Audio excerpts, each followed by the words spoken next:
Hello there, my name's Karl, and if you're a regular visitor to my YouTube channel, you'll know that what I normally do are solo bass arrangements, popular tunes, jazz standards, movie themes, that kind of thing, interspersed with the occasional original composition for the bass guitar. However, this week I thought I'd do something different, and it's long overdue. This is something that people have been asking for a while.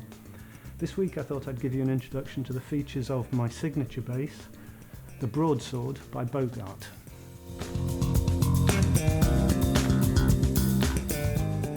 So one of the first things you'll notice about this bass is that it's headless. Now there are a whole load of advantages to the headless design in my opinion. You've still got the full 34-inch scale, but the instrument as a whole is obviously a few inches shorter than a regular bass. You can actually fit this bass into an electric guitar gig bag. It'll also fit nicely into the overhead baggage compartment on an aeroplane, and you're much less likely to catch your lead singer around the back of the head on a cramped stage. But most importantly, string changes are an absolute breeze. If you're using double ball end strings, you just slot one end in there, slot the other down here, tighten up, and you're ready to go. If you're using single ball end strings, no problem at all. There are grub screws at this end. Lock the string down with the grub screw, put the ball end in this end, tighten to pitch, cut off the excess, and you're all done. Now the next thing you might notice about this bass is that it has a bolt-on carbon fibre neck. Carbon fibre, unlike wood, is a man-made material, so it's perfectly consistent, perfectly predictable.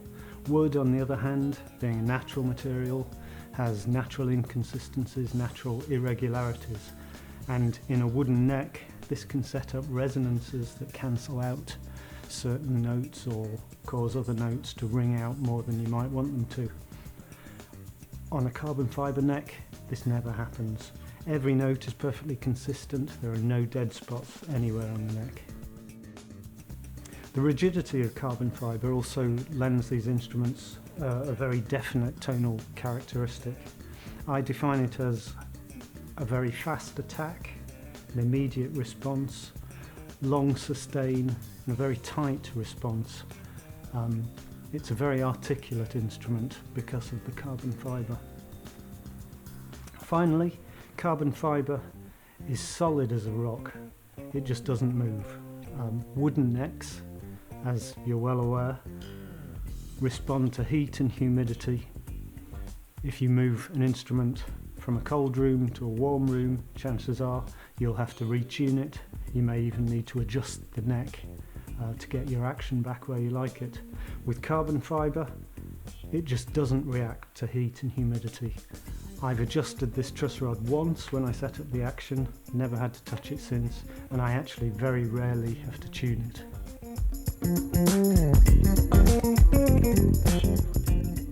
So the body of this bass is built around a tone wood block. In this case I think it's alder. Now personally I'm still undecided on the issue of tone woods, but Stefan Hess, the builder at Bogart, assures me that tone woods certainly do have an effect on the tone of his basses. So if you are looking to order a bass from Bogart, make sure you have that conversation with Stefan.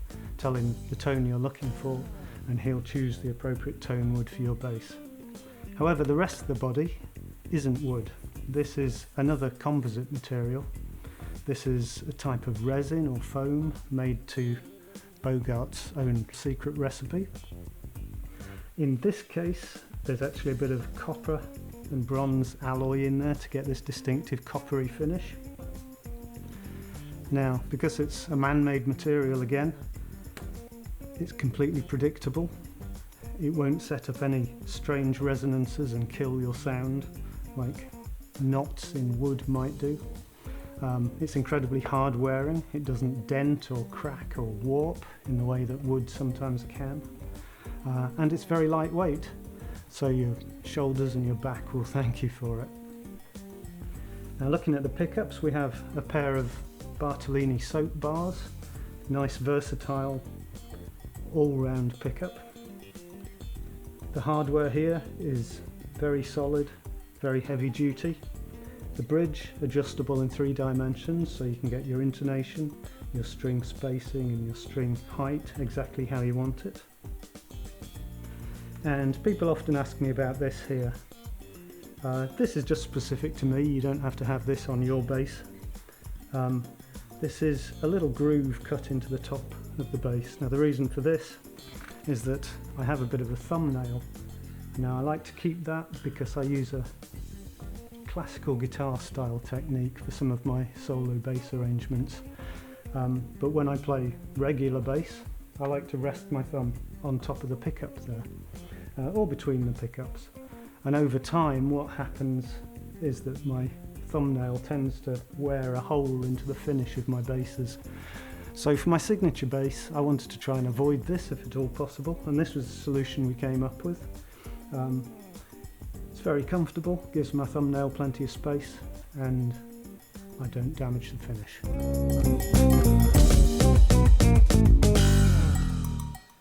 Okay, so before we start I should just clarify that for the purposes of this demo I'm not using an amp at all. The bass is plugged directly into my audio interface, which is then going into my computer. There are no effects running there, no amp simulator, nothing. So what you're hearing is purely the sound of the bass. Now on board we have a 4-band active EQ by Knoll Electronics. At the moment I have everything set flat, and I have the pickup pan set to dead center. So this is what the bass sounds like out of the box, as it were.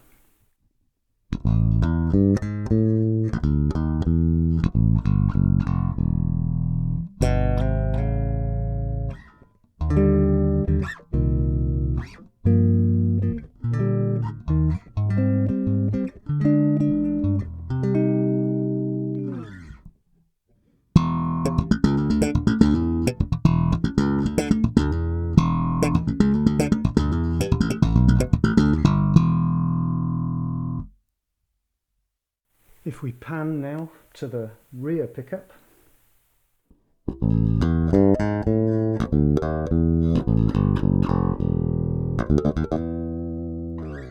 we get a lot more of that Jacko burpy type tone. If we pan to the front pickup,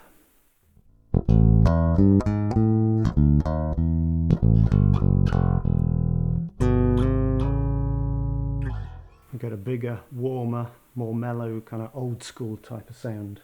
Now bear in mind that this is a pan pot, not a switch, so you can get any blend of the pickups between those two extremes. Next up, this pot is a concentric stacked pot.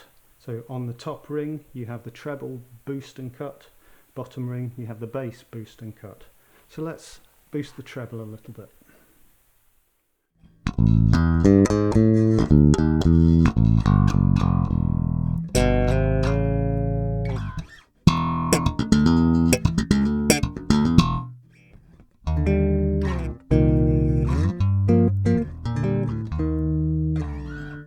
You hear already how that brings out that real shimmery top end. It's a nice musical top end, it's not a harsh treble.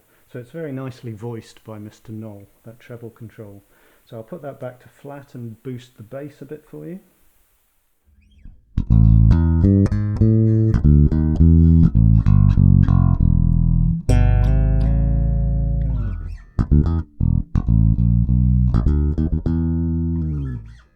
And you hear how that gets so much warmer. It's not a muddy bottom end, it's a nice, warm, still tight bottom end. So again, both of those controls really nicely voiced, I think. Let's have a little bit of the bass boost, a little bit of the treble boost. You see there, you're already getting a really nice separation between the top notes and the lower notes, which is great for the kind of solo bass arrangements I do, or any kind of lead bass playing. Let's put those flat again and explore the other controls.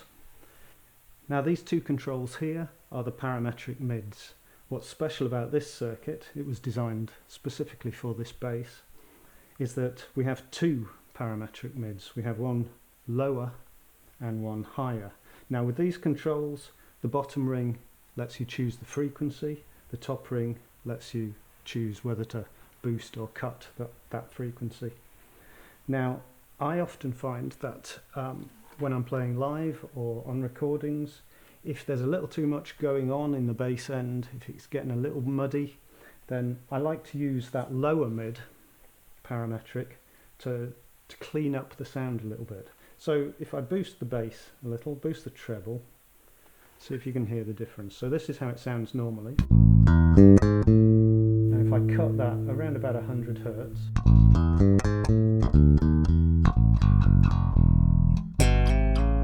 now already that feels to me a lot lighter, a lot more agile, and it's a much cleaner sound with better separation between the low notes and the high notes. No mud in the middle. So that's what I often use the parametric EQ on any bass for. The trouble is, if you only have the one, then you can't sculpt your sound any further. With this one, I have a higher parametric EQ. Now this lets me add more bite to the sound if I need it. So that's without the higher added. Now if I add some in,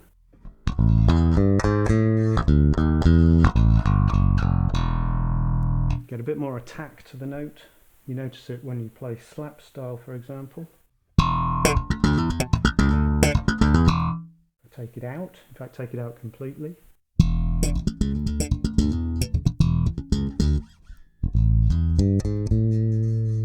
It's very useful for removing fingernail noise or the scrape of fingers on the strings. You hear the difference here. This is without the higher parametric. Now with the higher parametric, cutting that finger noise.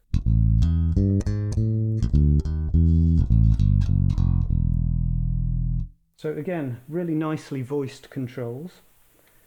Let's try some other sounds. Now if I boost the bass, take off the treble, maybe put the lower mid back up to flat, and maybe take off that upper mid as well. Switch to the front pickup. You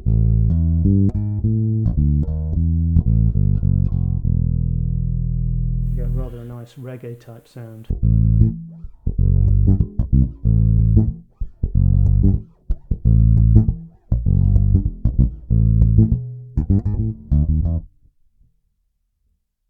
Flatten it all again. My favourite sound is pickups pan to the centre, a little bit of bass boost, a little bit of treble boost, cut that 100 Hertz a touch, add just a touch of the higher parametric.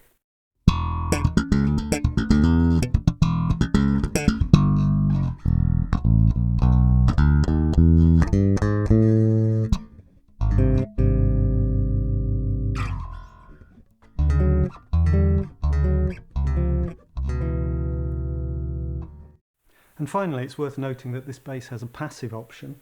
If you're unlucky enough to have a battery die in the middle of a gig, you can switch to passive mode. It bypasses the active EQ completely. I also find it very useful if you're in a venue with difficult acoustics. The extra harmonic content of an active circuit often exacerbates acoustic problems.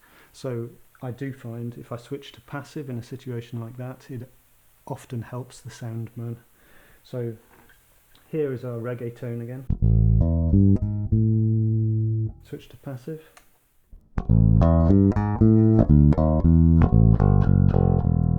Here it bypasses that completely. It's a very, very usable passive tone.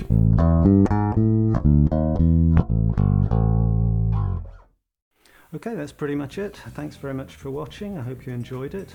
If you'd like to know more about Bogart basses, please check out their website. I'll put the address over there. And all that remains for me to say is thank you very much, and I'll see you next time.